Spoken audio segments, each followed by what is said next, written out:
यह video CTET के exam के तैयारी के उद्देश्य से बनाई गई है। CTET जो एग्ज़ाम है उसमें हिंदी सेक्शन से एक क्वेश्चन आता है अपठित पदांश, जिसमें एक पदांश दिया होता है और उससे संबंधित 5 क्वेश्चन दिए रहते हैं, उसी से चुनकर उसका आंसर देना होता है। यहाँ भी मैंने एक पदांश दिया है।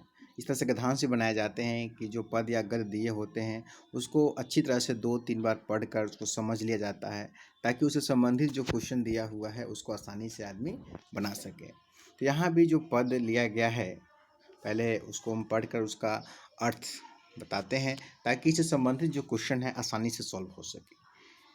यहाँ है कि चाह नहीं है सुरबाला के गहनों में गूथा जाऊं, चाह नहीं प्रेमी माला में बिंद प्यारी को ललचाऊं। यहाँ चाह नहीं यानी कि मेरी इच्छा नहीं है कि सुरबाला का मतलब क्या होता है? अप्सरा के गहनों में, उसकी जो गहना होता है उसमें गूथा जाऊं।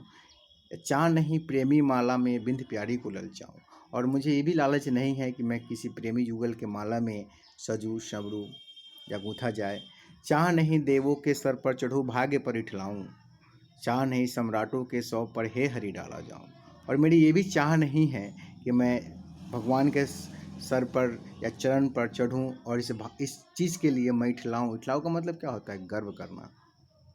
चाह नहीं सम्राटों के सौ पर, मेरी ये भी इच्छा नहीं है किसी बड़े सम्राट के सौ पर मुझे डाला जाए। मुझे तोड़ लेना बनमाली उस पद पर देना तुम फेंक, मातृभूमि पर शेष चढ़ाने जिस पद जावे बीरने। यहाँ बनमाली जो है, बनमाली का अर्थ होता है जो फूलों का देख रेख करता है। तो यहाँ फूल अपने बनमाली को कह रहा है कि मेरी इच्छा है कि मुझे उस पथ पर, उस रास्ते पर मुझे फेंको जहाँ से सैनिक लोग अपनी भूमि की रक्षा करने, अपने देश की रक्षा करने के लिए लड़ने जाते हैं, शीश नवाने जाते हैं। मुझे उस राह पर फेंक दो, ताकि वो जिस रास्ते से वो चलते हैं उन्हें कुछ सुकून मिले। तो ये तो हो गया पद का अर्थ। अब आगे हम लोग देखते हैं इससे संबंधित क्वेश्चन क्या है। तो पहला क्वेश्चन जो है कि कविता का उपयुक्त शीर्षक क्या है? तो पुष्प की अभिलाषा, देशभक्ति, राष्ट्रीयता या अभिलाषा। तो हमने पद में ही समझा है कि इसका उपयुक्त शीर्षक क्या हो सकता है, तो पुष्प की अभिलाषा। अगला है सुरबाला का अर्थ। हमने पद में बताया है कि सुरबाला का अर्थ होता है क्या? अप्सरा। तो यहाँ राइट आंसर क्या होगा इसका? अप्सरा। अगला है कि पुष्प की अभिलाषा क्या है। तो ऊपर ही पद में हम लोग पढ़ा है कि सुरबाला के गहनों में न उसके गूंथने की इच्छा है, न भगवान के सर पे चढ़ने की इच्छा है, न सम्राट के सौ पे चढ़ने की इच्छा है। तो क्या इच्छा है उसकी? तो उसकी इच्छा है कि उस रास्ते पर फेंक दिया जाए जिस पर बलिदान देने सैनिक लोग जाते हैं। तो इसका थर्ड आंसर होगा सी।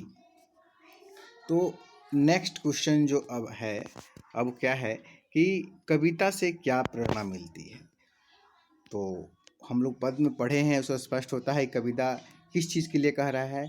तो देशभक्ति वाली कविता है, देशभक्ति के लिए है। तो यहाँ पर देशभक्ति हो जाएगा। इठलाओं का अर्थ क्या होता है? तो ऊपर ही बताया है, इठलाओं का अर्थ होता है क्या? गर्व करना। तो इस तरह से हम पदांश को बना सकते हैं, और उम्मीद है कि आपको समझ में आए होंगे।